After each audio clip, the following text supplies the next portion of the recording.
Lion Dynasty. Anaya Oti property Oskiti Kungisai Kana zani bacha Nyato chega Masetu Marunning sea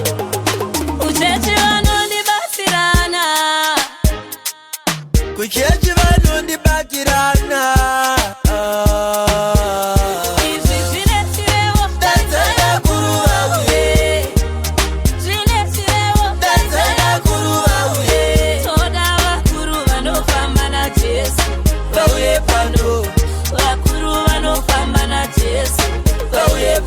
Amai wangu fari kusema musoro wangu watenderera musoro wangu watenderera amai wangu fari kusema anzi mwana wandinyadzisa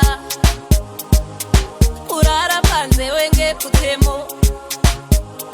uyo kubeka bande kwave kufamba here andimboziva zvinondibata sei andimboziva zvinondiita sei zvinozikana zvandipata zvinozondiwisira pasi izvi zvine chirevo Dadzana kuruva uye zvine chirevo Dadzana kuruva uye toda vakuru vanofamba najesu Vauye pano vakuru vanofamba najesu Vauye pano izvi zvigore zvarapera uchandiona tichidyiwa kusunzwawo mwene mhandara kukanga nhamo inopisa aiwa baba musandisi mufara chete kwandinoda ndidzivirire ishangamire kurasika baba ndekwevanhu handimboziva zvinondiita sei handimboziva zvinondibata sei zvinodikana zvandibata zvandibata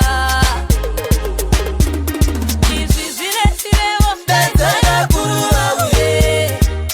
zvine chirevo Dadzana kuruva uye toda vakuru vanofamba najesu Vauye pano vakuru vanofamba najesu Vauye pano Toda munhu waMwari